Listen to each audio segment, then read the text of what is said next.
નામ તમારું આખી ઘટના તો બની? મારું નામ પઠાણ સૌબાન ખાન સબ્બીર ખાન, હું રતનપુર મોહમ્મદીનગર સોસાયટીનો રહેવાસી છું. ઘટનાનું કારણ બનાવ બનવાનું એ હતું કે મારી મોટી બોન જે છે સાલેહા બાનુ અતીક ખાન, તેનો પ્લોટ મારી નાની બોન સમીહા બાનુ ઈશાર ખાન, જે મારી બોનની સાસરી છે, તેના બાજુમાં પ્લોટ આવેલો છે. તો ઈશાર ખાન, ઇમદાદ ખાન, મારી નાની બોનના જે ઘેરવાળા છે એ બધા લોકો એમ કે છે કે આ પ્લોટ અમારો છે, અમે તમને ઘર કે કોઈ બાંધકામ કરવા દઈશું નહીં.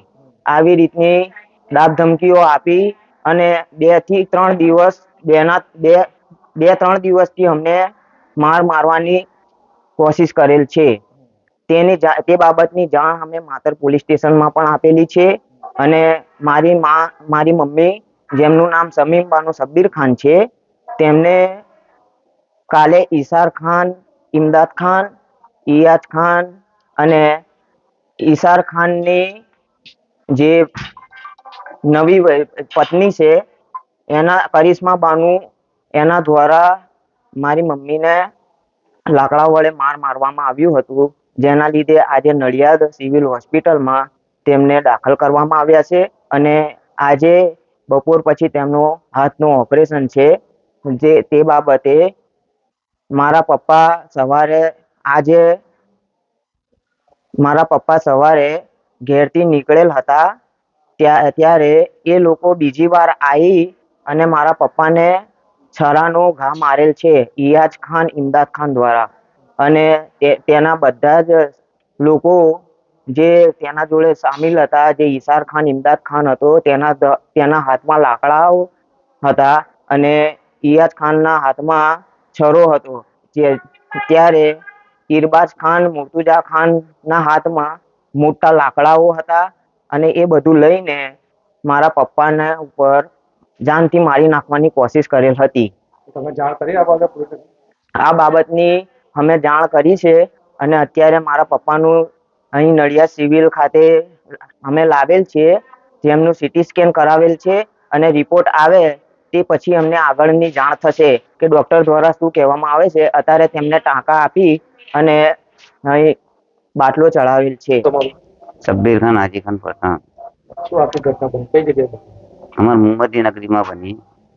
મારી છોડીનો પ્લોટ છે ને, તો અહીંયા આગળ મારી છોડીઓને ગયા તો એમને મારવા લીધા.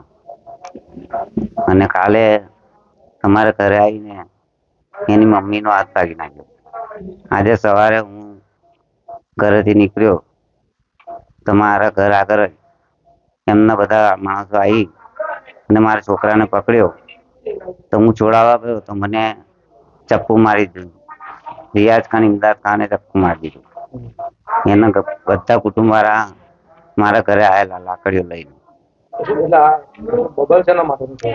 બબાલ અમારું ત્યાં પ્લોટ છે, ત્યાં જઈએ છે એનું, અને મારી છોડીનું લગ્ન ત્યાં કરેલું છે.